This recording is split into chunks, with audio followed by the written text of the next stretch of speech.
Bien-aimés dans le Seigneur, Shalom, que le Seigneur vous bénisse tous. Avant que nous puissions passer cette petite exhortation, nous allons prier le Seigneur. Éternel Dieu Tout-Puissant, toi qui fus jadis le Dieu d'Abraham, le Dieu d'Isaac, le Dieu d'Israël, c'est toi qui es notre Dieu, l'unique et le véritable Dieu. Tu nous as accordé le souffle de vie et la force. Tu nous comptes parmi les vivants et aussi parmi les adorateurs. Que ton nom soit béni. Bénis ce petit moment que nous allons passer en ta présence. Que ceux qui, Père éternel, sont en train de me suivre, ceux qui m'écoutent, puissent être touchés par ces quelques mots que nous allons prononcer ici. Que la gloire revienne à toi et à toi seul, et que la bénédiction puisse descendre sur nous, pour les siècles et des siècles. Au nom de Jésus-Christ. Amen.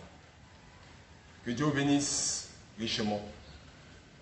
Nous sommes dans un temps de confinement, là où les portes des églises sont fermées et chacun est à la maison. Nous avons voulu capitaliser ce temps pour organiser ces séances afin de rendre service à quelqu'un. Que ce soit ici en République centrafricaine, que ce soit en Afrique d'une manière générale, que ce soit en Europe, en Asie, en Amérique, ainsi que tous les amis qui nous suivent. Nous voulons intituler cette petite rubrique « La parole parlée » qui produit la semence originale. Avant cela, nous allons lire une portion de la parole de Dieu et parler un peu de cette semaine pascale, cette semaine de Pâques. J'aimerais vous exhorter tous à prendre avec moi le livre de Matthieu chapitre 27 à partir du verset 27. La Bible déclare: les soldats du gouverneur conduisirent Jésus dans le prétoire. Et il assemblait autour de lui toute la cohorte. Ils lui ôtèrent ses vêtements et ils le couvrirent d'un manteau écarlate. Ils dressèrent une couronne d'épines qu'ils posaient sur sa tête et ils lui mirent un roseau dans la main droite. Puis s'agenouillant devant lui, ils le rayaient en disant: salut, roi des Juifs. Et ils crachaient contre lui, prenaient le roseau et frappaient sur sa tête. Après s'être ainsi moqué de lui, ils lui ôtèrent le manteau, lui remirent ses vêtements et l'emmenèrent pour le crucifier. Lorsqu'ils sortirent, ils rencontrèrent un homme de Cyrène appelé Simon, et ils le forcèrent à porter la croix de Jésus. Arrivé au lieu nommé Golgotha, ce qui signifie lieu du crâne, ils lui donnèrent à boire du vin mêlé de fiel. Mais quand il eut goûté, il ne voulut pas boire.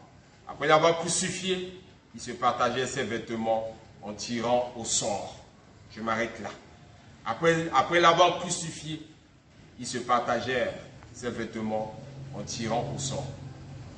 J'aimerais parler de la Pâque. Nous tous nous savons l'histoire de la Bible. Il y avait un premier Adam. Ce premier Adam qui était créé à l'image de Dieu. On peut retrouver ça dans le livre de Genèse. Dieu a créé toutes choses. Il a créé les cieux, il a créé la terre.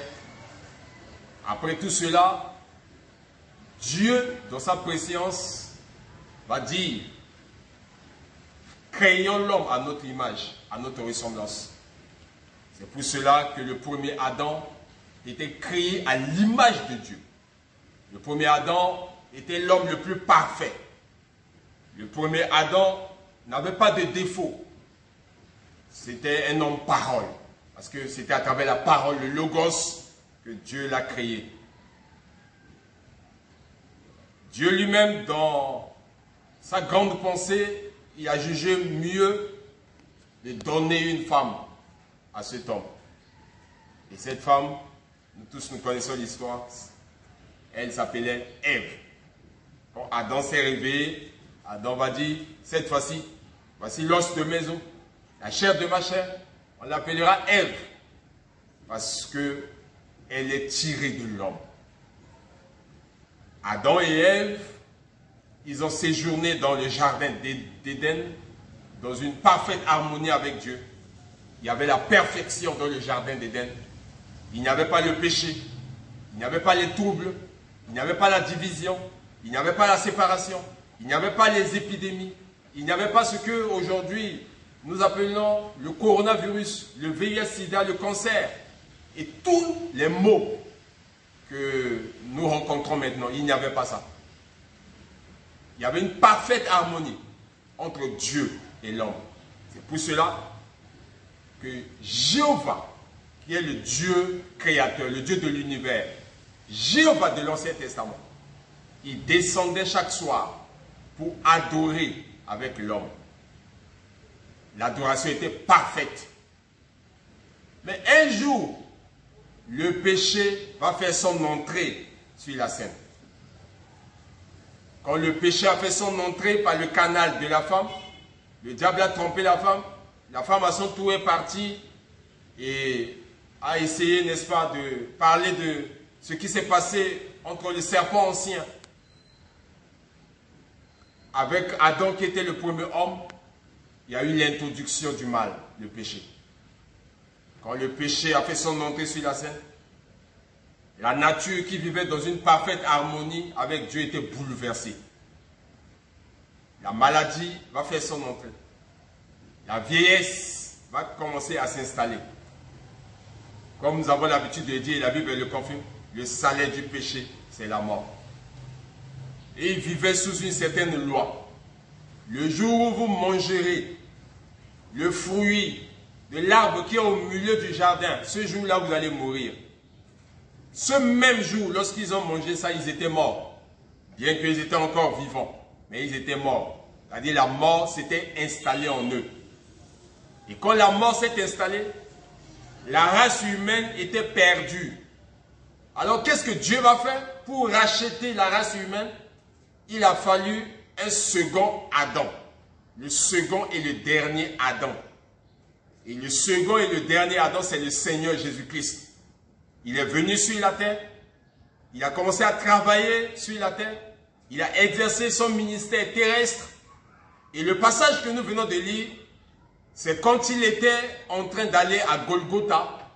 C'est quand la prophétie était en train de s'accomplir dans sa vie pour que toi qui m'écoutes, toi qui es en train de me suivre, tu puisses avoir accès au salut. C'est à cause de ça que nous parlons de la Pâque. Pâque signifie la résurrection. Pâque signifie notre espoir. Parce que si Christ n'était pas venu, si Christ n'était pas mort à la croix, si Christ n'avait pas subi toutes ces humiliations, aujourd'hui, on ne devait pas m'appeler chrétien. Toi qui m'écoutes, on ne devait pas t'appeler chrétien. Toi, ma soeur qui m'écoute, on ne devait pas t'appeler chrétienne. Mais nous voulons nous souvenir de ce grand sacrifice que Christ a accompli à la hauteur de la croix. À travers sa venue sur la terre, à travers sa mort à la croix et à travers sa résurrection. Christ était mort un vendredi. Nous avons commencé à célébrer la Pâque depuis hier. Nous sommes dans cette semaine de Pâques. Le vendredi, il était resté dans la tombe. Le samedi, il était resté dans la tombe. Mais le matin de dimanche, pour prouver qu'il était, pas seulement qu'un homme, mais il était homme-dieu, il est ressuscité des morts. C'est pour cela que nous sommes fiers d'être appelés chrétiens. C'est à cause de ça que nous ne tombons pas lorsqu'il y a des difficultés. Pourquoi? Parce que nous avons mis notre espoir dans quelqu'un qui n'est pas resté dans la tombe, mais qui est sorti de la tombe. Pâques, c'est notre victoire. Pâques, c'est notre guérison. Pâques, c'est notre succès. Pâques, c'est tout ce qu'il faut pour nous.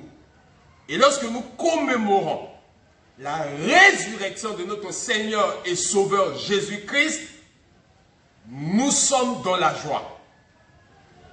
Ça nous positionne. Ça nous amène dans une dimension royale à travers la résurrection de notre Seigneur et Sauveur Jésus-Christ. C'est pour cela, mes bien-aimés frères et sœurs, pour tous ceux qui sont en train de m'écouter, j'aimerais lancer ce message d'espoir. pour rassurer tout un chacun, pour dire à celui qui est malade qu'à travers la résurrection de notre Seigneur et Sauveur Jésus-Christ, la guérison est son partage. Celui qui a des problèmes, à travers la résurrection de Jésus-Christ, la solution est son partage. Celui qui traverse des moments extrêmement difficiles, à travers la résurrection de Christ, la réponse est son partage. Nous sommes sereins, nous sommes confiants, nous avons une assurance bénie parce que nous croyons à un Dieu qui a laissé une tombe vide et nous sommes satisfaits, nous sommes dans la joie de commémorer sa résurrection à travers cette semaine de Pâques. Là où vous êtes, souvenez-vous de ce grand sacrifice que Christ a consenti à la croix pour nous.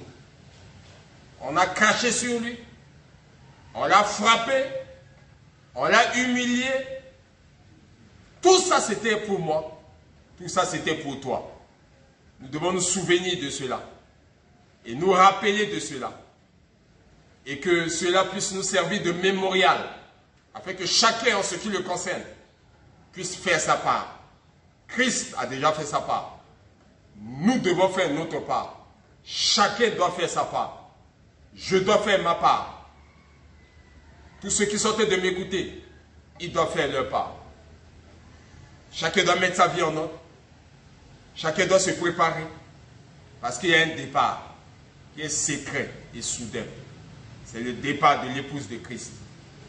À travers l'œuvre de la croix, nous sommes fiers d'appartenir à une famille. C'est la famille de Dieu. Dans cette famille, il n'y a pas la division. Dans cette famille, il n'y a pas de problème. Dans cette famille, il y a la joie. Et la joie parfaite. Bonne semaine de Pâques à tous mes bien-aimés frères et sœurs de l'Afrique, de l'Europe, de l'Asie, des États-Unis. Bonne semaine de Pâques à tous les Centrafricains et les Centrafricaines. Shalom à tous les membres de notre communauté, de Zoé Tabernacle de Bangui.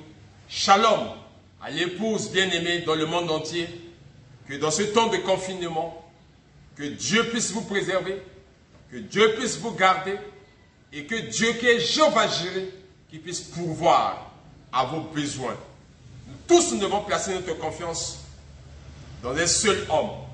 C'est le Dieu de l'univers, le créateur du ciel et de la terre. Que Dieu vous bénisse richement. Prions le Seigneur. Dieu bien-aimé, créateur du ciel et de la terre. Nous voulons, Père éternel, te dire merci pour ta mort à la croix. Merci pour cette semaine de Pâques, cette semaine pascale, là où tu étais venu sur la terre. Tu as travaillé, Père éternel, au milieu de nous. Tu as guéri les malades, tu as ressuscité les morts, tu as fait des choses extraordinaires. Oh mon Seigneur et mon Dieu, tu as subi l'humiliation à la hauteur de la croix et tu as crié que tout est accompli. Nous voulons ramener tous nos problèmes en cette journée dont le tout est accompli de Dieu. Nous voulons amener nos difficultés dont le tout est accompli de Dieu. Et nous te prions afin que tu puisses te souvenir de nous dans ce temps de confinement. Que la gloire de l'Éternel puisse briller dans chaque vie. Et que tous ceux qui se posent des questions, comment est-ce qu'ils vont faire, que toi, Dieu, tu puisses les rassurer. Bénis, Père éternel, tous tes enfants de part et d'autre qui ont pris leur temps pour écouter cette petite exhortation. Ceux qui ont des problèmes, que tu puisses agir comme Jéhovah Jireh, celui qui pourvoit nos besoins, celui qui résout nos problèmes. Ceux qui sont malades, que tu puisses intervenir pour la guérison de leur âme et de leur vie et de leur corps. Nous nous recommandons tous entre ta main, dans le beau et précieux nom de notre Seigneur et Sauveur Jésus-Christ. Que nous t'avons ainsi prié et demandé par la foi. Et tout le peuple dit Amen. Que le Seigneur vous bénisse richement. À très bientôt. Encore une fois de plus autour de la parole parlée qui produit la semence originelle. Shalom.